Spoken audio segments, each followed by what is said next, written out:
પ્રસ્તુત છે કાર્યક્રમ આજના અતિથિ.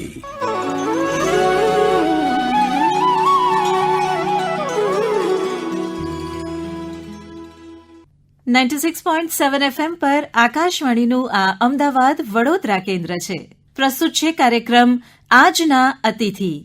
આ કાર્યક્રમમાં આજે આપ ટેકનોલોજીના નિષ્ણાત એન્જિનિયર નીરજ શાહની મૌલીન મુનશીએ લીધેલ મુલાકાત સાંભળશો. આજના અતિથિ કાર્યક્રમ સાંભળતા સૌ શ્રોતા મિત્રોને મૌલીન મુનશીનો નમસ્કાર. મિત્રો, આજની દુનિયા જે છે ને એ ટેકનોલોજીની દુનિયા છે. કેટલું બધું નવું નવું આવતું જાય છે. રોજ સવાર અખબાર ખોલીએ અને એક નવી ટેકનોલોજી વિશે જાણવા મળે અને ઘણીવાર તો આપણે કન્ફ્યુઝ પણ થઈ જઈએ કે કેટલી નવી નવી એપ નાખીએ. આપણો મોબાઈલ સ્ક્રીન જે હોય એ એપથી આમ ભરાઈ જાય. પણ આ દુનિયા બહુ મજાની છે, બહુ ફાસ્ટ ચાલે છે. એટલે આજના કાર્યક્રમમાં મેં એવા જ એક સરસ મજાના જે ખૂબ ટેકનોસેવી ટેકનોલોજીના એક્સપર્ટ છે, લેટેસ્ટ ટેકનોલોજીના એક યંગ મેનને, એન્જિનિયરને બોલાયા છે. એન્જિનિયર નીરજ શાહ મારી સાથે આકાશવાણી સ્ટુડિયોઝમાં છે અને આજે આપણે આખી જે આઈટીની દુનિયા છે, સ્ટાર્ટઅપ છે, એમાં સરસ મજાની આપણને સફર કરાવશે, રસપ્રદ વાતો કરશે. નીરજભાઈ, આકાશવાણી સ્ટુડિયોઝમાં આપનું ખૂબ ખૂબ સરસ સ્વાગત છે. Thank you મોલિનભાઈ. નીરજભાઈ, તમારી ઓળખાણ આપવી આમ અઘરી થઈ પડે આપણે જે વાતો થઈ, કારણ કે તમે એટલું બધું અલગ અલગ કરો છો કે મને એમ થાય કે ક્યાંથી શરૂઆત કરવી. પણ બેઝિકલી એ ટેકનોક્રેટ છે અને ઇન્ડસ્ટ્રી જે આપણી જુદી હોય એને ઓટોમેશન એટલે કે આખી કઈ રીતે એનું કોમ્પ્યુટરાઇઝ કરી દેવું અને અનમેન્ડ કેવી રીતે કરવી લઈ એના વિશેનો એ પ્રોજેક્ટો લે છે. સ્ટાર્ટઅપ પણ એ પોતે શરૂ કરે છે અને સૌથી મહત્વનું છે કે એ અલગ અલગ પેટન્ટ રજીસ્ટર કરવા માટે સતત સંશોધનો કરે છે. આપણે વાત કરીએ કે આજકાલ દરેક ઇન્ડસ્ટ્રીઝ હોય અને એની અંદર ટેકનોલોજી મહત્ત્વની છે અને તમે પોતે રોબોટ બનાવો છો. જો કે તમે કહો છો કે રોબોટનું સાચું નામ કોબોટ છે, COBOT. તો વાત કરશો કે કેવી કેવી ઇન્ડસ્ટ્રીઝમાં આ રોબોટની જરૂર પડે છે? મોલિનભાઈ, એક બેઝિક સમજ સાથે આપણે શરૂઆત કરીએ કે બોટ, કોબોટ અને રોબોટ આ ત્રણ ભાષા વપરાય છે. રોબોટના ત્રણ ભાગ થાય. બોટ એટલે શું કે આપણે જે હમણાં ખબર છે, તમે કદાચ ફ્લાઇટની ટિકિટ બુક કરાવો તો આપણે એક ચેટબોટ ઓપન થઈ જાય અને એ સોફ્ટવેર આપણને કહે કે તમને હું કંઈ હેલ્પ કરું. તો આ એક જાતનો રોબોટ છે, પણ એનું નામ બોટ છે એકચ્યુઅલીમાં. એને આપણે ચેટબોટ કહીએ કે જે પણ કહીએ, વીબોટ કહીએ કે જે પણ કહીએ, પણ એ બોટ એટલે ઇટ્સ એ સોફ્ટવેર પાર્ટ, જે સોફ્ટવેર જ ખાલી હોય છે. પછી કોબોટ આવે. કોબોટ આવે એટલે શું છે કે એક મશીન બનાવ્યું છે, એમાં પ્રોગ્રામ કર્યું છે અને એ કોઈક કામ માટે બંધાયેલું છે. એ પર્ટિક્યુલર કામ કર્યા જ કરે છે, જે આપણે ડાયરેક્શન આપીએ. ઘરે માનો કે સર્વિંગ રોબોટ લાવ્યા ને સર્વ કરે. ખેતીમાં આપણને એમ થાય કે સવારે ઉઠીને પાણી નાખી દે, તો એ પણ એક કોબોટ છે. તમને એમ થાય કે મેડિકલ સર્જરીમાં કોઈ હેલ્પ કરે આપણને, અને એ સર્જરી કરવાથી શું કે આપણો હાથ ધ્રુજી શકે, પણ રોબોટ કે કોબોટ જે તમે કહો છો એનો હાથ ન ધ્રુજી શકે. જે પણ માનવની સહાયતા માટેના જે પણ સંશોધન અથવા તો મશીનો બન્યા છે ને જે માનવનું પ્રોગ્રામથી બનેલા હોય એને બધાને કોબોટ કહેવાય.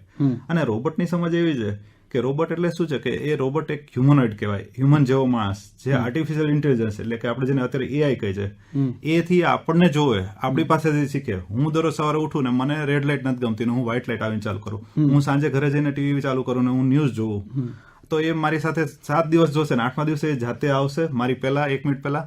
એ મારા માટે રેડ લાઇટ ચાલુ કરશે અથવા તો ટીવી ચાલુ કરશે, મને ગમતી સિરિયલ ચાલુ કરશે. એ જે મને હેલ્પ કરી આપશે, એ એના ઇન્ટેલિજન્સથી જે શીખે છે, જે આપણને જોઈને ઓબ્ઝર્વ કરીને, એ ટાઈપની જે વસ્તુ હોય ને એને રોબોટ કહેવાય અથવા હ્યુમનોઇડ કહેવાય. અત્યારે જે સંશોધનમાં બોટ ને કોબોટ જે વાપરીએ છીએ ને આપણે એને રોબોટ કહીએ છીએ. જી. અચ્છા નીરજભાઈ, એક પ્રશ્ન થાય છે કે આપણે વાત કરી, કૃષિની વાત કરી, મેડિકલ ફિલ્ડની વાત કરી, તો દરેકની જરૂરિયાત મુજબ અલગ અલગ કોબોટ બનાવવા પડતા છે ને? હા, મેં આપને કીધું ને, એટલે એક યુનિવર્સલ હેન્ડ કરીને એક કોબોટ છે. યુનિવર્સલ હેન્ડને તમે અલગ અલગ વસ્તુ માટે પ્રોગ્રામ કરી શકો. એક માનવનો કૃત્રિમ હાથ હોય એવું છે, એટલે જે હાથની પ્રક્રિયાથી જે પણ પ્રોગ્રામ કામ કરી શકાય. હવે હાથથી ખેતી કરી શકાતી હોય, હાથથી તમે કોઈ વસ્તુ બાંધી શકતા હોય, હાથથી કોઈ વસ્તુ મેન્યુફેક્ચર કરી શકતા હોય, તો આ બધી જ વસ્તુ યુનિવર્સલ હેન્ડથી બને છે. યુનિવર્સલ હેન્ડમાં પ્રોગ્રામ જુદો કરવાનો હોય છે કે આજે તમે પ્રોગ્રામ કર્યો સવારે કે ભાઈ મારે તો અહીંયા ટોકશોમાં એ મારી સાથે આવીને મારી હેલ્પ કરે, તો એ પણ થાય. કાલે ઉઠીને તમે એમ કીધું કે મને ખેતીમાં ઉપયોગ કરે, તો એ થાય. પરમ દિવસ સવારે તમને એમ થયું કે હવે આજે મારા મિસિસ નથી, મારે રોટલી બનાવી જાય, તો મને રોટલી બનાવવામાં ફેરવી આપે, તો એમાં પણ થઈ શકે.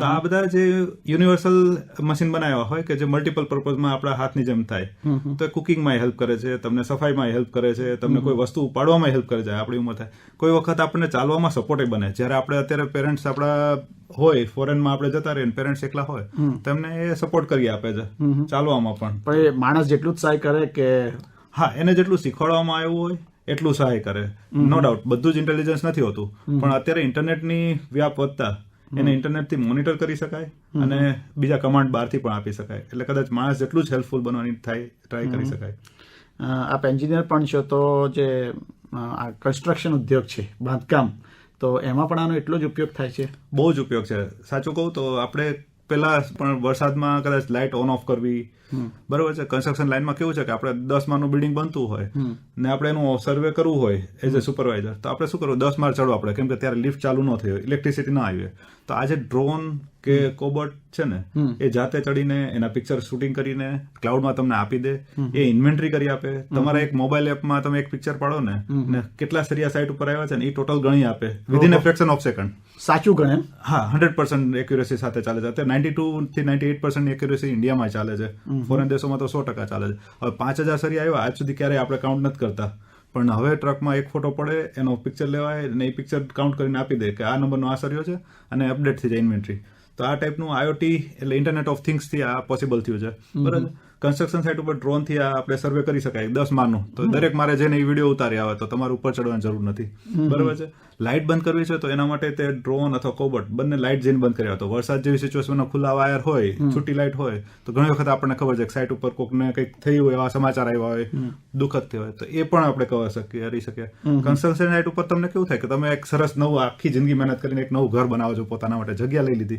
હવે જગ્યા લીધી તમને એવું થાય કે મારું ઘર કેવું દેખાશે તો તમે એક ગ્લાસ પહેરો ને ગ્લાસ પહેરીને જમીન ઉપર ફરો ને તમને તમારું આખું ઘર ફીલ થાય તમને એમ થાય કે ના યાર આ રૂમ નાનો પડે છે મારે જરીક મોટો કરવો છે અને જો તમે ડિઝાઇનમાં લાઈન ખેંચો ને તો એ ઓટોમેટિકલી ઓરિજિનલ ડિઝાઇનમાં ચેન્જ થઈને રૂમ મોટો થઈ જાય ઓહો આ ફ્લેક્સિબિલિટી સાથેનું અત્યારે બીમ કરીને જે સોફ્ટવેર છે એના એટલી ફ્લેક્સિબિલિટી AR VR સાથે એટલે ઓગમેન્ટેડ રિયાલિટી સાથે અને વર્ચ્યુઅલ રિયાલિટી સાથે આવી ગઈ છે કે જેથી કરીને તમને એમ થાય કે ના મારું ઘર આવું નહીં મને આવું જોઈએ છે એ પણ જોઈ શકો આપ ગુજરાતમાં બિલ્ડરો આનો ઉપયોગ કરે છે ખરો હા હવે બહુ સારી રીતે બિલ્ડર કોમ્યુનિટી કોરોના પછી બહુ જ એડવાન્સ થઈ ગઈ છે કેમ કે લેબરનું જ્યારે પ્રોબ્લેમ આવ્યો કોરોનામાં એ પછી એ લોકો કન્સ્ટ્રક્શનનો ઉપયોગ કરે છે એમાં ખાસ કરીને રોબોટ AR VR માટે અત્યારે સૌથી વધારે યુઝ થાય છે કે ગ્લાસ પહેરીને એ લોકો સેલ કરે છે કે તમને તમારો ફ્લેટ ગમશે કે નહીં ગમે ઘણી વખત આપણને ખબર છે કે ઘણા ફ્લેટ બની જાય ને ખબર પડે કે ભાઈ એની અંદર 10 બાય 10 નો રૂમ હોય ને 6 બાય 6 નો બેડ નથી બની શકતો તો હવે આ જો ટૂલનો યુઝ કરવામાં આવે છે તો ખબર પડે છે કે ના પેલું જે ચશ્મા પેલું પાસે 3D જે કહેવાય છે હા ચશ્મા ગૂગલ ગ્લાસ કહીએ હવે તો કેવું છે કે ગૂગલ ગ્લાસ ના હોય ને તમારા મોબાઈલમાં એપ નાખો ને તો મોબાઈલ સાથે લઈને ફરો ને તો પણ જોઈ શકાય એટલે તમારે ડિવાઇસ ખરીદવાની પણ જરૂર નથી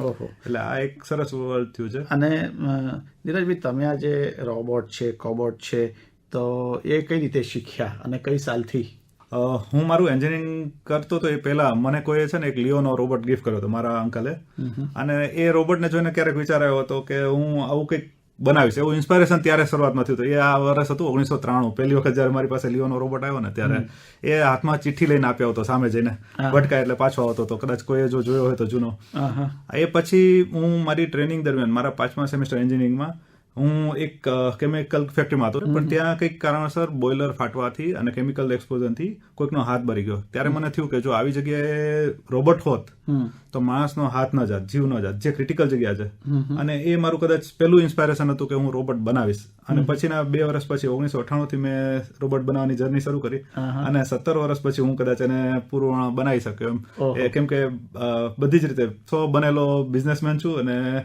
જાતે બનેલા રિસર્ચ છે તમે બિઝનેસમેન છો તમે રોબોટ બનાવો છો કોબોટ બનાવો છો પણ આપણે તમારી સાથે વાત કરતા એક મહત્વનું કહ્યું કે તમે ખૂબ બધી પેટન્ટ રજીસ્ટર્ડ કરાવી છે બરાબર સંશોધન કરીને તો એની વાત કરશો કેવું છે કે આ ઘણી વસ્તુ આપણે બનાવીએ પછી આપણને એનું પ્રાઉડ ન ફીલ થાય આપણને ઇન્સ્પાયરેશન ન મળે અથવા ઘણી વખત કેવું થાય કે મેં પહેલી વસ્તુ જે બનાવી હતી PID કંટ્રોલર એની પેટન્ટ જ્યારે ફાઇલ કરવાનું મને કોઈ કીધું કે તું પેટન્ટ ફાઇલ કરીશ તો તને રોયલ્ટી મળશે કેમ કે તું પ્રોડક્શનનો માણસ નથી લાગતો વધારે તું વધારે માણસ લાગે છે રિસર્ચનો ને મેં પેટન્ટ ફાઇલ કરાવી ત્યારે કોઈ કંપની સાથે મારા ડિસ્પ્યુટ થયા અને મને ખબર પડી અને પછી મને એવું થયું કે જે પણ વસ્તુ બનાવી છે ને એનો આઈડિયા પેટર્ન પહેલા કરવો જોઈએ એટલે જયારે તમને કંઈક દુઃખ પડે એમાંથી તમે જે શીખા હોય ને એટલે હું પહેલા આઈડિયા પેટર્ન કરાવું પછી એની પ્રોસેસ પેટર્ન કરાવું અથવા પ્રોડક્ટ પેટર્ન કરાવું અને એ રીતે મેં મારી જિંદગીમાં શરૂઆત કરી રોબોટના જેટલા પણ ભાગ બનાવ્યા આપણે રોબોટને બહુ નાનો ફીલ કરીએ છીએ કે આપણને એમ લાગે છે હ્યુમન હેડ બહુ ઈઝી છે પણ ભગવાને આપણને એક હાથ આપ્યો છે ને એની એક ફિંગર છે ને એના 3 ટેરવા હોય છે આપણે એમને ટેરવા કે એ 3 મોલ્ડ થાય ને તો અહીંયા એક મોટર બીજી મોટર ને ત્રીજી મોટર શરૂઆતમાં તો મોટર થી આ બનતા 3 મોટર આ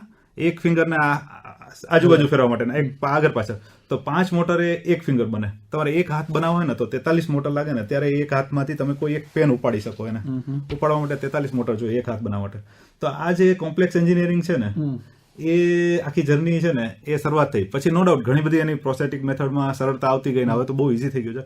પણ એક આપણે ભગવાને જે આપણે દુનિયા આપી છે ને, લોકો કહે છે ને પિક્ચરમાં કે 206 ટાઈપ કી હડ્ડિયા હોતી હે, એના જેવું છે કે આપણી પાસે શું છે ને એનો આપણને વિશ્વાસ ક્યારે આવે ખબર છે? જયારે આવું કંઈક બનાવવા બેસીએ ને ત્યારે ખબર પડે કે ભગવાને આપણને શું આપ્યું છે. એટલે નીરજભાઈ ઘણી વાર કોઈ કહે છે કે આખો હાથ કપાઈ ગયો કે પગ કપાઈ ગયો અને પેલો જે આખો લેગ બેસાડે છે, તો એ પણ આ ટેકનોલોજીથી. હા, એ આ જ છે. એટલે એ કાઇન્ડ ઓફ પ્રોસ્થેટિક આર્મ અથવા લેગ કહેવાય છે. ને હવે અત્યારે એટલું બધું એડવાન્સ થઈ ગયું છે, એના ઉપર સ્કિન એટલી સરસ બિલ્ડ થાય છે કે તમને નાખ્યા પછી તમને પોતાને ખબર નહીં પડે કે મારો આ ઓરિજિનલ છે કે ડુપ્લિકેટ છે. હવે આઈ સાઇટ એનાથી જનરેટ થાય છે, સાંભળવાની શક્તિ એનાથી જનરેટ થાય છે, હાથ પગ. તમે ઇવન અત્યારે છેલ્લે હમણાં જે સંશોધન ચાલે છે એમાં આર્ટિફિશિયલ હાર્ટ પણ બની ચૂક્યું છે ને એનું ટ્રાયલ ચાલે છે. એટલે ટૂંકમાં હવે જે બધી જ વસ્તુઓ જે છે એ આ આર્ટિફિશિયલ બની શકશે. હા, બધું બની શકશે. ભલે આપણે એમ કહીએ કે આ કૃત્રિમ માનવ બનાવી લઈશું, પણ હજી ભગવાનની પાસે તો આપણે કદાચ અડધા જ રહીશું, કેમ કે જન્મ ને મૃત્યુ પર હજી આપણો કંટ્રોલ નથી આવવાનો. બધું કરી શકીએ પણ એમાં જીવ નહીં નાખી શકીએ. ટ્રાય તો કરી રહ્યા છે એના માટે, કેમ કે હાર્ટ તમારું બદલાઈ જાય, લીવર બદલાઈ જાય, શરીરની સ્કિન બદલાઈ જાય, તમારી મેમરી સેવ કરી શકાય છે. અત્યારે હવે સિન્થેટિક બ્લડ ઉપર રિસર્ચ આવી ગયું. હવે તમને એવું થશે તમારી મેમરી જવા માંડી તો તમને તમારા મગજમાં એક ચિપ નાખશે અને તમે મેમરી તમારી સેવ કરશે, તમને આર્ટિફિશિયલી હેલ્પ કરશે. તો that would be done, but at certain હજી આપણે એક કુદરતને તો માનવી જ રહી. એટલે સંશોધન તો પુષ્કળ થઈ રહ્યા છે. હા, બહુ જ સારું થઈ રહ્યો છે. એનો જે સદુપયોગ થઈ રહ્યો છે, જે માણસોના હાથ પગ નથી અથવા એની આઈસાઇટ નથી ને એ જે હેલ્પ કરે છે ને, એ બહુ જ સુંદર કાર્ય છે આ જે સંશોધનનું. એક વાત તમે સરસ એ પણ કરતા હતા કે ટેકનોલોજીને સરળતાથી વાપરે પણ એને કંટ્રોલ પણ કરવી પડે, તો એના વિશે. હા, હું 100%. અત્યારે આપણે ચેટ જીપીટી યંગસ્ટર્સ અથવા તો આપણે બધા જ ટેવાઈ ગયા છે. કદાચ 50 સુધીના એજના બધા જ લોકો ચેટ જીપીટી વાપરે જ છે. પણ ચેટ જીપીટીને તમે જે ડેટા આપો છો ને, એ તમે એમ વિચારો કે તમે એક મગજમાં વિચાર કરો છો, એ એક વિચાર તમારો છે, એ વિચારને તમે ચેટ જીપીટીને આપો છો, એની પાસે જ લો છો. ચેટ જીપીટી આવા 700 કરોડ વ્યક્તિના દરરોજ વિચારો સાંભળે છે. એટલે આ કેવું છે, એક પહાડ ઉપર જો તમે પથ્થર મૂકો ને તો એના ઉપર પથ્થર ત્યાંથી પડવાનો મૂકો ને તો એના ઉપર બરફનું લેયર છે ને મોટું થતું જાય. જયારે નીચે આવે ને ત્યારે એવું કહેવાય કે પહાડ જેટલો હોય ને, જેટલી હાઈટનો, એનાથી 1/4 સાઈઝની એની પથ્થરની સાઈઝ થઈ જાય. જો એ ખાલી એક ઇંચનો મૂક્યો હોય ને તો પણ એ પાર, કેમ કે એના ઉપરના એ લેયર એટલા ચડતા જાય. એટલે આપણે એક વિચાર મૂકીએ છીએ ચેટ જીપીટી, પણ એ તો આવા 700 કરોડને સાંભળીને દરરોજ 700 કરોડનું લર્ન કરે છે. એટલે આપણે કેવું કહેવાય કે આપણી ઉંમર 1 વર્ષ વધે છે, ત્યારે ટેકનોલોજીની ઉંમર 7 થી 10 વર્ષ વધે છે. છેલ્લા 10 વર્ષથી એવું થઈ રહ્યું છે. એટલે અત્યારે એવું કહેવાય છે કે ટેકનોલોજી અથવા એઆઈ અત્યારે 22-23 વર્ષની ઉંમરે પહોંચી ચૂક્યું છે. હજી શરૂઆત થઈ છે 10 વર્ષ નથી થયા, પણ 22-23 ને જો આ પેસે ચાલશે ને જો આપણે એને રજીસ્ટ નહીં કરીએ અથવા આપણે પોતાની જાતને અપડેટ નહીં કરીએ, આપણે ઉલટાના એના ગુલામ બનતા જઈશું. આપણે ખાલી રીલ્સ જ જોયા કરશું, રીલ્સ ને જ ફોલો કરશું કે યુટ્યુબને જ ફોલો કરશું, વોટ્સઅપને જ ફોલો કરશું, ચેટ જીપીટી. આપણે કંઈ નવું નહીં કરીએ ને તો 100% કદાચ આપણને ગુલામ બનતા વાર નહીં લાગે. અત્યારે 50% ગુલામ તો બની જ ગયા સાહેબ. આપણે મોબાઈલ વિના કે વોટ્સઅપ વિના કે ઇન્ટરનેટ વિના અત્યારે નથી જીવી શકતા. 100%. એટલે એ વસ્તુને તો એટલે સાવચેતી રાખવાની જરૂર તો છે જ. 100%. ટેકનોલોજી હંમેશા વરદાન છે ને અભિશાપે છે. આ કાયમી રહેવાનું છે, આજે નહીં. ક્યારે ટેકનોલોજી કે ચેન્જને આપણે અટકાવી નથી શકવાના. તમે આટલું બધું તમને વિચાર આવે છે, સંશોધનો કરો છો, કઈ રીતે આ બધું થાય છે? સતત 24 કલાક નવા વિચારો આવે છે. તમે ક્યારે એવું વિચાર લો ને કે મારે આજુબાજુના પ્રોબ્લેમ જોઈને સોલ્વ કરવા છે, નાનામાં નાની વસ્તુમાં, તો કદાચ તમને એટલા બધા આઈડિયાઝ આવશે. બસ એ આઈડિયા આપણે વિચારીને છોડી દઈએ છીએ. મારા કેસમાં હું એ આઈડિયા લખું છું, એના માટે એનામાં શું સોલ્યુશન હું કરી શકું, કોઈ પણ ફિલ્ડ હોય. એટલે બહુ ડાયવર્સિફાઈડ ફિલ્ડમાં સર્ચ કરવા માટે હું મારી એન્જિનિયરિંગને એપ્લાય કરું છું. એમાંથી નવા રસ્તા મળતા જાય છે. આ સંશોધન માટે પૈસા પણ ખૂબ જોઈતા હશે, ફંડ પણ એનું રિસર્ચ કરવા માટે. 100% સાચી વાત. ઘણી વખત એના માટે મારા વર્ષોના વર્ષો કદાચ સમય વધારે ગયો છે. પણ કેવું છે કે there is a will there is a way. એટલે જેમ જેમ કરતા ગયા ને એમ રસ્તા નીકળી ગયા. આપ જેવા મિત્રો મળતા ગયા, સપોર્ટ મળતો ગયો. ઇન્ડસ્ટ્રીમાં એવું નથી કે બધું જ ખાલી કમાઈ લેવા માટે છે. ઘણા બધા લોકોને એવું છે કે ના, આવું કંઈક કરીએ, સોસાયટી માટે સારું કરીએ. તો એવા વ્યક્તિ હોય છે. બસ તમારી વાત ત્યાં સુધી પહોંચવી જાય ને આપ જેવા માધ્યમથી અમારી વાતો ત્યાં પહોંચી જાય છે. એ માટે આપ બધાનો ખૂબ ખૂબ આભાર છે એના માટે. અત્યાર સુધીમાં કેટલી પેટન્ટ રજીસ્ટર્ડ કરાઈ છે? 157 છે મારી પાસે ને 8 હજી બીજી પ્રોસેસમાં મેં મૂકી છે. અને એ કયા કયા ફિલ્ડની છે? આમ મોટે ભાગે એન્જિનિયરિંગની ફિલ્ડની છે, એક પેરામેડિકલની છે, અને બાકી બધી એન્જિનિયરિંગ અને એમાં ખાસ કરીને ઓટોમેશન અને રોબોટિક્સમાં જ હું આખી જિંદગી રહ્યો છું. એટલે આઈઓટી, ઓટોમેશન, રોબોટિક્સ આ 3 જ મારા મેઇન એરિયા છે. અને હમણાં થોડું છે એ બ્લોક ચેઇન ઉપર છે, એટલે એ પણ ટેકનોલોજીનો પાર્ટ જ છે, પણ સાયબર સિક્યોરિટી અથવા તો બિટકોઇન્સ જે આપણે કહીએ છીએ ટેકનોલોજી, એનો બીજે અલગ આપણી ઉપયોગ માટે આપણા ડેટા હેક થઈ જાય છે, આપણા અકાઉન્ટ હેક થઈ જાય છે, તો એમાં કેવી રીતના સેવ કરી શકાય અથવા તો આપણા ડેટાને કેવી રીતના પ્રિઝર્વ. આજકાલ આ ટેકનોલોજી તો આવી છે, પણ સાયબર ક્રાઇમ બહુ વધી ગયા છે નીરજભાઈ, અને જેટલી ટેકનોલોજી આગળ વધે છે એટલા ક્રાઇમ વધતા જાય છે. સાહેબ, આપનો મોબાઈલ છે, આપના મોબાઈલમાંથી આપ કેટલા ફીચર્સ મને ગણાવી શકો? કદાચ 5, 10, 15, બસ બહુ થઈ ગયા. હા, એક કોઈ પણ અત્યારે સ્માર્ટફોન છે ને એની અંદર 11,000 ફીચર્સ છે, મિનિમમ 11,000 ફીચર્સ છે. અને એપલ જેવા ફોનમાં 50,000 ફીચર્સ છે, ત્યારે એ ચાર્જ કરે છે આપણને 50,000 બરાબર છે, પણ આપણે એ ફીચર્સ જાણતા નથી. આપણે એનો પર્પઝ ને ગેરફાયદો ને ફાયદો બંને નથી જાણતા. એટલે ટેકનોલોજી શીખતી વખતે પેલા છે ને આપણે ત્યાં મેન્યુઅલ આવતું, ને આપણા પપ્પા આખું એક મિક્સરે લીધું ને તો એનું આખું મેન્યુઅલ વાંચી જતા હતા. આપણે આ ફોન લીધો ને આપણને એના ફીચર્સ પણ નથી ખબર. હવે એની ઉપર તમે એના પૈસા તમારા ફોનમાં છે, પેટીએમ થી કે યુપીઆઈ થી કે બરોબર છે, તમે બધું જ તમારું ત્યાં આપી દીધું છે. આધાર કાર્ડ, પાન કાર્ડ, ફેસબુકમાં તમારો ડેટા, તમે ક્યાં ફરવા ગયા, કોની સાથે ફરવા ગયા, ક્યાં શું કર્યું, બધું જ આપી દીધું છે. હવે જો એને તમે સિક્યોર ના કરો, તમે હેન્ડલ ના કરો, કોઈ ગલત હાથમાં મૂકી દો, એના પ્રોઝ ન કરો, તો એ સાયબર સિક્યોરિટી થવાની છે. ગવર્મેન્ટ અત્યારે બહુ જ અવેરનેસ કરી રહી છે કે આ બધા વસ્તુઓથી બચો. આ બધું એક સામાન્ય માણસ શું ધ્યાન રાખવું પડે? કોઈ પણ વસ્તુને તમે કેવું છે ખબર છે કે આપણે હમણાં હું કોઈ એક સારી જગ્યાએ એન્જિનિયર્સ ડે નું અમારું એન્યુઅલ સેશન હતું, હું વાત સાંભળતો હતો. તમે એક ચીઝ લો અથવા બટર લો અથવા દૂધ લો અથવા તો કોઈ બિસ્કિટ્સ લો, તેના ઉપર ઇન્ગ્રેડિયન્ટ્સ લખ્યા હોય કે ઘઉંનો લોટ આટલો છે, સુગર આટલું છે, આ તત્વ આટલું છે. આપણે એ બધું જોઈએ છે. તમે એવું ઘર લો ત્યારે એના સ્પેસિફિકેશન્સ જોવો છો? તમારી પાસે ક્યાંય લખ્યું છે કેટલી ઈંટ વપરાય છે, કેટલી સિમેન્ટ વપરાણી છે, કયા કંપનીની વપરાણી છે? આવું ક્યાંય વાંચ્યું?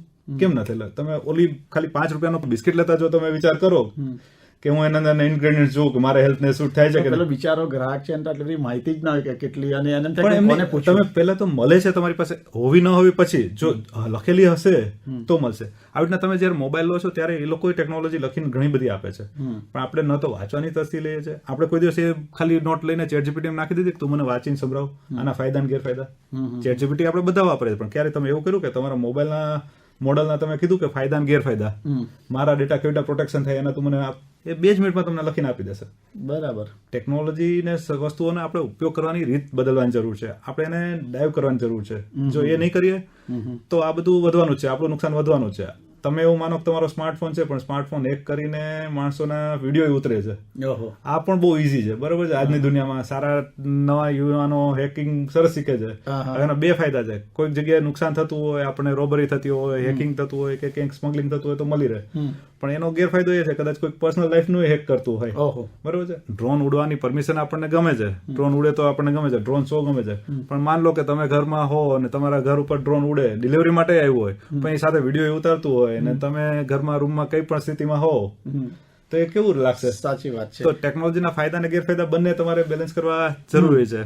અને ખાસ કરીને નીરજભાઈ આપ છો, તમે એક વાત કરી કે જે ઇન્ડસ્ટ્રી હોય એમાં તમે એક મહત્વનું કામ કર્યું છે કે અનમેન્ડ, કે માણસની જરૂરિયાત હોય બધું જ ઘરે બેઠા કે એ તમે જોઈ શકો. અને તમે એક નવી વાત પણ કરી કે કોઈ કર્મચારી હોય મોટા અવાજે બોલે કે કંઈક બબાલ કરે તો ખબર પડી જાય, ઓટોમેટિક એની છુટ્ટી થઈ જાય. તો એ અનમેન્ડ જે આખી ઇન્ડસ્ટ્રી તમે કર્યા છે એ કઈ રીતે? અનમેન્ડ ઇન્ડસ્ટ્રી કરવાના પર્પઝ એવા છે કે ઘણી બધી ક્રિટિકલ એરિયા છે. આપણને ખબર નથી કે આપણે આજે લેપટોપ રિપેરિંગ કરવા માટે કરીએ અથવા મોબાઈલ રિપેરિંગ માટે મોબાઈલ ખોલી નાખીએ છીએ, પણ મોબાઈલની સ્ક્રીન જ્યારે બને ને ત્યારે એની અંદરના જે અમુક ગેસ જનરેટ થાય છે હીટને કારણે, એ ગેસ એની અંદર જ હોય છે પાછળ. હવે ત્યારે તમે મોબાઈલ ઓપન કરો કે લેપટોપ ઓપન કરો ત્યારે એ ગેસ છૂટે છે હવામાં. એ નો ડાઉટ મિલીગ્રામમાં હોય છે કે નેનોગ્રામમાં હોય છે, પણ એ જો બ્રેન સુધી પહોંચી જાય ને તો એ બ્રેનના કેન્સર્સના, ટ્યુમર્સના રીઝન બને છે. હવે આવું રિપેરિંગ, આવું પ્રોડક્શન, આવી વસ્તુઓ, કેમેસ્ટ્રી બહુ અલગ જ છે દુનિયામાં. એ કેમેસ્ટ્રી સમજ્યા વિના આપણે અત્યારે ટેકનોલોજીનો ઉપયોગ કરીએ અને ક્લીન રૂમ નથી ઉપયોગ કરતા, અમુક વસ્તુને આપણે નિગ્લેક્ટ કરી લઈએ છીએ, માની લઈએ છીએ કે આપણી હેલ્થને ચાલે છે. એની અસર એક આખું જતી રહે ને સીઝન, એટલે કે એક યુગ જતો રહે, એક જનરેશન જતી રહે 25-30 વર્ષે, ત્યારે એની ખબર પડે આડઅસર. જે આપણે જાપાનની વાતો સાંભળીને જાપાને જે ભોગવી ચૂક્યું એવી અસરો આવશે. તો આ વસ્તુ માટે ક્યાંક અનમેન્ડ ફેક્ટરી જરૂરી છે. આપણને ખબર નથી કે ટેક્સટાઇલ ઇન્ડસ્ટ્રીમાં જે તાણા રૂના જાય શરીરમાં એનાથી ફેફસામાં કેટલા પ્રોબ્લેમ થાય છે.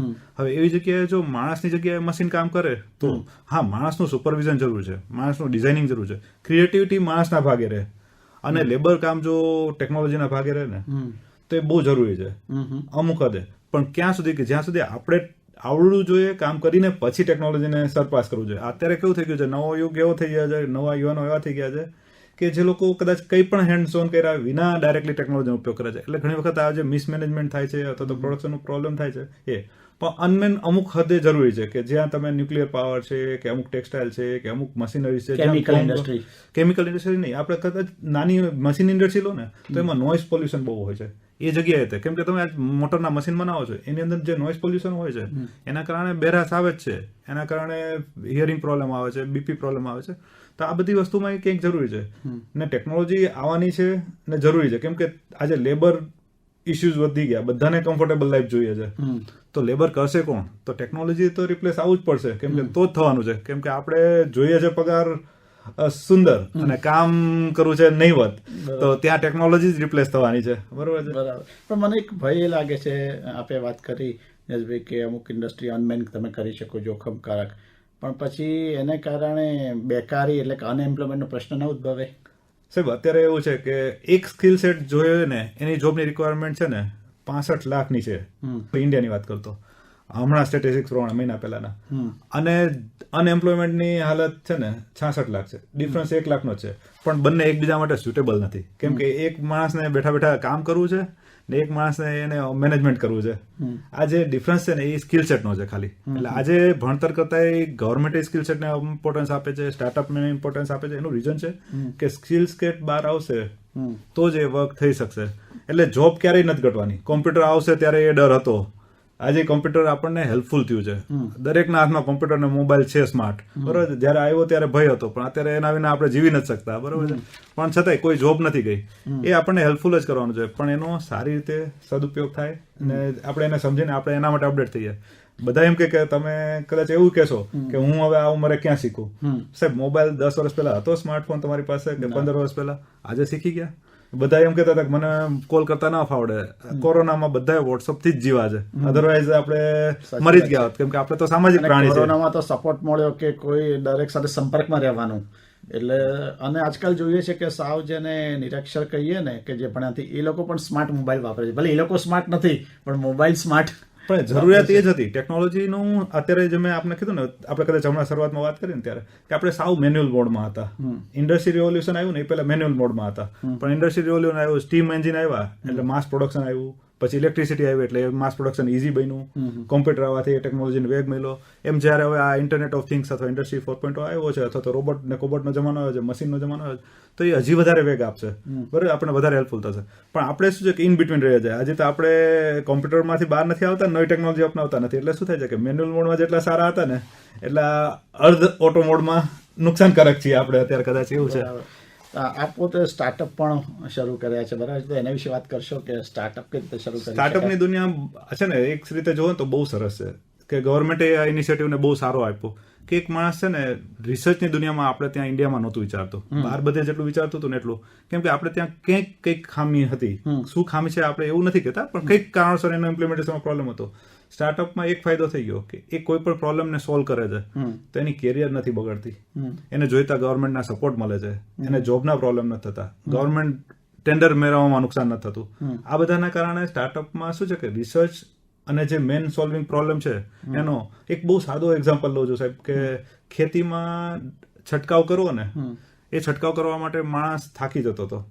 અત્યારે ડ્રોનની મદદથી એક દિવસમાં 20 વીઘા જમીનમાં ડ્રોન છંટકાવ 3 કલાકમાં પૂરો થઈ જાય છે. બરોબર છે. બ્રિજ ઉપર આપણે ટાઈ બાંધીએ, ખબર છે સરિયાને ટાઈ બાંધીએ, એ ટાઈ બાંધવું માણસના હાથે કોઈ દિવસ એક સરખી ટાઈ નહોતી બંધાતી, એટલે ઘણા બધા બ્રિજો પડી જાય છે. પણ ફોરેનમાં તો આ ટેકનોલોજી એટલી બધી સરસ ઉપયોગ થાય છે, એક જ દિવસમાં 1 કલાકમાં 3000 ટાઈ બાંધે એવો રોબોટ છે. અને એક દિવસમાં એ આખા પુલના બધા ટાઈ એક સરખી એક સ્ટ્રેન્થના બાંધે એવી રીતના થાય છે. તો હવે જો આવો ઉપયોગ કરવામાં આવે તો તમારું કન્સ્ટ્રક્શન ક્યારેય પડશે જ નહીં. આપણે ત્યાં જે સાંભળવા મળે છે કે આ બ્રિજ પડી ગયો કે આ બ્રિજમાં ગાબડું પડ્યું, એ બધું કદાચ કેવું છે કે માણસ થાકી જાય છે, સવારે સરસ કામ કરે પણ સાંજે કદાચ એની વાર એટલી પાકી ન પણ વાગે, બની શકે છે. તો ત્યાં જો આ ટેકનોલોજી હશે તો જ લાંબા સમયનું સ્ટ્રક્ચર બની શકશે. બરાબર છે. એટલે સતત કંઈક નવું વિચારવું જોઈએ, નવી ટેકનોલોજીનો ઉપયોગ કરવો અને આ જોઈએ. બધા સ્ટાર્ટઅપ્સ જ આ કરી રહ્યા છે, એટલે સ્ટાર્ટઅપને મોટિવેશન આપવું, સારા એના ઉપયોગ થાય એનો બહુ જરૂરી છે. સ્ટાર્ટઅપની દુનિયાની જે તમે ઇન્ડસ્ટ્રીઝની જે તમે કહેતા હતા કે નવું પિલર પણ તમે ઘણા બરાબર છે કે ઇન્ડસ્ટ્રીઝ નવું પિલર છે, તો આ અત્યારે કઈ એમાં છે? આપણે નવું છે ને પાયાની વસ્તુ છે. કોઈ પણ માણસ એમ કેવું હોય ને કે આજે મેન્યુઅલ મોડમાંથી ઓટોમેશન મોડમાં જવું છે, તો આ નવું પિલર સાંભળી લેવાય. આજે તો બહુ સમયની મર્યાદા હું ખાલી નામ જ દઈશ, પણ એક ઓગમેન્ટેડ રિયાલિટી, એટલે કે તમે ફિઝિકલ પર વર્ચ્યુઅલ એડવર્ટાઇઝ ખબર હશે, મોઢા ઉપર એક ચશ્મા ફરતા દેખાય. આપણે પેલા બધા ચશ્મા ટ્રાય કરવા પડતા હતા, હવે તમે ખાલી કોઈ એપ સામે ઉભા રહી જાઓ ને તમારા ફેસ ઉપર ચશ્મા ચેન્જ થઈ જશે. તો આને કહેવાય ઓગમેન્ટેડ રિયાલિટી ને વર્ચ્યુઅલ રિયાલિટી. વર્ચ્યુઅલ રિયાલિટીમાં તો આપણે ગેમ રમીએ જ છીએ. પછી બીજી ટેકનોલોજી છે 3D પ્રિન્ટિંગ. પેલા કેવું કરતું હતું, કોઈ પણ વસ્તુ બનાવવું હોય ને, એક માઇકે બનાવવું હોય ને, તો એમાં કેટલું બધું કાતરવું પડતું હતું. જ્યારે હવે 3D પ્રિન્ટર થી ઝીરો વેસ્ટ, એટલે ઝીરો એડિટિવ પ્રિન્ટિંગ એટલે કહેવાય છે કે એમાં કોઈ કટિંગ નથી, એ જોડીને બને છે. એટલે ડોક્ટર કહે છે કે ચોકઠું બનાવવું હોય તો તમારું કે 3D પ્રિન્ટિંગ લઈ લઈએ છે. હા, એટલે એ ચોકઠામાં શું થાય છે કે તમારું આવે આખું સાઇઝ લઈ લીધી ને એને 3D પ્રિન્ટરથી બનાવે, એટલે એમાં કઈ મટીરિયલનું વેસ્ટ નથી જતું. બીજું પ્રિસાઇઝ બને છે. ઓલું પેલા માપ લેતા હતા, 10 વખત માપ લેતા હતા, ફાવતું નતું. હવે ઇઝી બની ગયું. ત્રીજું IoT, ઇન્ટરનેટ ઓફ થિંગ્સ. મેં તમને આપને વાત કરી ને, સરિયા ગણવા, એક મોબાઈલમાં ફોટો પાડવાનો સરિયા ગણાઈ જાય ને ઇન્ટરનેટ થી જોડાઈ જાય. બરાબર છે. ઘણા બધા હમણાં સરસ સંશોધનમાં આવ્યું છે, બ્રિજ ઉપર એક સ્ટીકર લગાડવામાં આવે. હવે બ્રિજમાં એ તિરાડ પડે ને તો એ સ્ટીકર ફાટે ને ઇન્ટરનેટ ઉપર જતું રહે સેટેલાઇટ થી. એટલે બ્રિજ તૂટવાનો છે એની આગાહી આપણને આપી દે, અથવા એમાં કઈ પ્રોબ્લેમ થયો છે. બિલ્ડિંગમાં આ જ સ્ટ્રક્ચરમાં કરે છે કે જ્યાં મેઇન જોઈન્ટ્સ હોય, સ્ટ્રક્ચર એન્જિનિયરને ખબર જ હોય, એ જોઈન્ટ્સ ઉપર આ સ્ટીકર લગાડે છે ને એનો ડેટા લેતા રહે. એટલે બિલ્ડિંગના 10 વર્ષે 20 વર્ષે એની સ્ટ્રેન્થ કેટલી છે એ ખબર પડતી રહે. તો આ બહુ સારી ટેકનોલોજી છે. ચોથું છે આપણે બિગ ડેટા અને ક્લાઉડ કોમ્પ્યુટિંગ. બિગ ડેટા એટલે શું છે? આપણે બધું જ વોટ્સઅપમાં સવાર તમે કેટલા મેસેજ ફોરવર્ડ કરો છો, આ ગીગા ઓફ ડેટા દરરોજ અપલોડ થાય છે, લાખો માણસો. આ બધા ડેટાને પૂછવામાં આવે કે આ કોને ડેટા કોના માટે મોકલો, કેવી રીતના મોકલો, કઈ રીતે, અને એમાંથી જે ડેટા ભેગો થાય ને એને આર્ટિફિશિયલ ઇન્ટેલિજન્સ કહેવાય. એટલે આપણે જે અત્યારે AI ની બૂમ સાંભળીએ છીએ ને, પછી AI ને ક્વેશ્ચન પૂછવામાં આવે કે આનો કેવી રીતના ઉપયોગ કરવામાં આવે, તો એ મશીન લર્નિંગ બને છે. એટલે એનો એક એડવાન્સ સ્ટેજમાં રહે છે. પછી એને એમ થાય કે આને કેવી રીતના ઇમ્પ્લિમેન્ટેશન કરવામાં આવે, તો એને ડીપ લર્નિંગ કહેવાય. એક સિમ્પલ એક્ઝામ્પલ, એટલે ખેતી કરતા હોય ને આપણે એમ કહીએ કે ખેતીમાં પાણી સવારે પાવું છે, પણ જો એના પેલા પાણી પાવા માટે ઘરેથી બેઠા મોબાઈલથી ઓલો મોટર ઓન કરી શકે તો ખેડૂતને કેટલી શાંતિ, ત્યાં જઈને મોટર ઓન ના કરવી પડે. હવે એમાં એડ ઓન કરી આ આર્ટિફિશિયલ ઇન્ટેલિજન્સ થયું. હવે બીજી વસ્તુ, એમાં સેન્સર્સ મૂકી દીધા જમીનમાં, બરાબર, કે સોઇલ સેન્સર્સ, હ્યુમિડિટી સેન્સર્સ, બહુ નાના આવે છે, 100 રૂપિયા 200 રૂપિયાની કિંમત હોય ને. એ સેન્સર વાઈફાઈ થી જોઈન્ટ કરી દીધા, ડેટા આવે તો એને ખબર પડે કે હવે આજે પાણી ભલે પાવાનો ટાઈમ થઈ ગયો પણ પાણીની જરૂર નથી, કેમ કે કાલ વાતાવરણ ઠંડક વાળું હતું, બરાબર. હવે ત્રીજું જો એમાં એ મશીન લર્નિંગ થઈ ગયું ને, ત્રીજું જો એમાં એડ કરવામાં આવે કે ફોરકાસ્ટ આવે કે ના વરસાદ પડવાનો છે, એ આગાહી જો 100% સાચી હોય તો 5 વાગે પાણી પાવું, 7 વાગે વરસાદ પડે તો મારું પાક નુકસાન થાય, તો એ 5 વાગે મને પાણી જ નહીં પાવા દે. તો આ ડીપ લર્નિંગ થઈ ગયું. આ બહુ સિમ્પલ ને સાદું એક્ઝામ્પલ આપી દીધું તમને. તો આ બિગ ડેટા અને ક્લાઉડ કોમ્પ્યુટિંગ નો એક્ઝામ્પલ થઈ ગયું. પછી સિમ્યુલેશન, ઓટોનોમસ સિમ્યુલેશન. હવે પેલા કાર બનતી હતી તો એક્સિડન્ટ થાય તો ખબર પડે કે કેવી રીતના થાય, એટલે એને પ્રેક્ટિકલ કરવું પડતું હતું. આજે સિમ્યુલેશન થી બધા ટેસ્ટિંગ થઈ જાય છે, એટલે કાર મજબૂત બને છે. ડ્રાઇવિંગ સિચ્યુએશન, હવે ટો ડ્રાઈવ કાર આવી તો એ સિમ્યુલેશન થી જ આવી. પેલા સિમ્યુલેશન થી ચલાવે ને પછી થાય. તમે હવે પેલા કાર ડ્રાઈવ શીખવા જતા હતા તો પેલા તમને રોડ ઉપર ફેરવતા હતા, હવે તમને શું કરે છે? સિમ્યુલેશન ઉપર ફેરવે છે, બરાબર. પછી આવે 7મો પિલર છે રોબોટ, એટલે એનો બોટ, કોબોટ ને રોબોટ. પછી 8મો પિલર છે ને યુનિવર્સલ ઇન્ટિગ્રેશન. એટલે તમને ખબર છે કે હોટસ્પોટ કેવી રીતના ચાલે છે? તમારા મોબાઈલમાં તમે હોટસ્પોટ વાપરો છો, એ તમને ખબર છે? એ કોઈ ટેકનોલોજી નથી, એ બ્લુટૂથ ને વાઈફાઈ નું મિશ્રણ છે. અચ્છા. તો બે વસ્તુઓ ભેગી થઈને ત્રીજી વસ્તુ જે જનરેટ થાય ને એ એવું. તો યુનિવર્સલ ઇન્ટિગ્રેશન, આ બધી જેટલી ટેકનોલોજી વાત કરીએ, આપણે કોઈ એમ કે આ બ્લુટૂથ થી મારું ચાલે છે, કોઈ વાઈફાઈ થી ચાલે છે, કોઈ એમ કે મારું RF થી ચાલે છે, કોઈ કે મારું સિગ્મા થી ચાલે છે, જીગબી થી ચાલે છે. આ બધી ટેકનોલોજી એકબીજા સાથે વાત કરતી થઈ જશે આપણા માણસના ઇન્ટરફિયરન્સ દ્વારા, તો એક જે નવું વર્લ્ડ બનશે. આપણી કાર વાત કરી લેશે પેટ્રોલ પંપ ને કે ભાઈ આ કારમાં પેટ્રોલ ઘટ્યું છે, તું તૈયાર રાખજે, પેટ્રોલ ભરવાનું છે. આ સાહેબ આવે છે, અમને ખાવાનું ભૂખ લાગી છે, મશીનમાં જો ચીપ હશે તો એ આપણને કહી આપશે કે ભૂખ લાગી છે, ને ભૂખ લાગી છે તો તું નેક્સ્ટ ઓર્ડર તું કરી રાખજે, સાહેબ તો જઈને જ ખાય છે, બરોબર. ને 9મો પિલર છે સાયબર સિક્યોરિટી, જે આપણે વાત કરી કે સાયબરનો થ્રેટ છે. સાયબર સિક્યોરિટીમાં આજે બિટકોઇન ભલે એક ટેકનોલોજી કદાચ કહેવાય, પણ એની પાછળની જે ટેકનોલોજી બ્લોક છે એ સ્ટ્રોંગેસ્ટ ટેકનોલોજી, કેમ કે દર 10 સેકન્ડે એ એના જેટલા પણ બ્લોક છે એના પાસવર્ડ ચેન્જ કરી નાખે છે. એટલે કોઈ સુપર કોમ્પ્યુટર અત્યારે હેક કરી શકે એવું નથી, એવી સરસ ટેકનોલોજી છે. જો એને સારી રીતે વાપરવામાં આવે ને તો એના જેવી બેસ્ટ સાયબર સિક્યોરિટી ટેકનોલોજી ને. આ 9 પિલરની આપણે ટૂંકમાં વાત કરી. સરસ તમે ઇન્ડસ્ટ્રીની 9 પિલરની વાત કરી અને ખૂબ બધી તમારી નવી વાતો અને ટેકનોલોજી વિશે પહેલી વાર આટલી બધી વાતો જાણી. અને એવું લાગે છે કે 2-5 વર્ષ પછી તો એટલી બધી દુનિયા બદલાઈ જશે, જે ઝડપે આ ટેકનોલોજી બદલાઈ રહી છે કે આપણે વિચારવાની જરૂર નહીં પડે, બધી ચિપ્સ આવી જશે અને યાદ રાખવાની જરૂર નહીં પડે. પણ ખૂબ મજા આવી નીરજભાઈ આપની સાથે વાત કરવાની, અને તમે આટલો સ્ટાર્ટઅપ શરૂ કર્યા, આટલા તમે 157 જેટલા પેટન્ટ રજિસ્ટર્ડ કરાયા છે, અને દરેક ક્ષેત્રની અંદર જ્યાં ટેકનોલોજીનો ઉપયોગ હોય ત્યાં ખૂબ સરસ કામ કરો છો. આપને ભવિષ્ય માટે ખૂબ ખૂબ શુભેચ્છાઓ. આપનો ખૂબ ખૂબ આભાર. આપ હમણાં જ સાંભળી રહ્યા હતા કાર્યક્રમ આજના અતિથિ. આ કાર્યક્રમમાં આજે આપે ટેકનોલોજીના નિષ્ણાત એન્જિનિયર નીરજ શાહની મૌલીન મુનશીએ લીધેલ મુલાકાત સાંભળી. કાર્યક્રમનું પ્રસારણ 96.7 FM આકાશવાણીના અમદાવાદ વડોદરા કેન્દ્ર પરથી કરવામાં આવ્યું.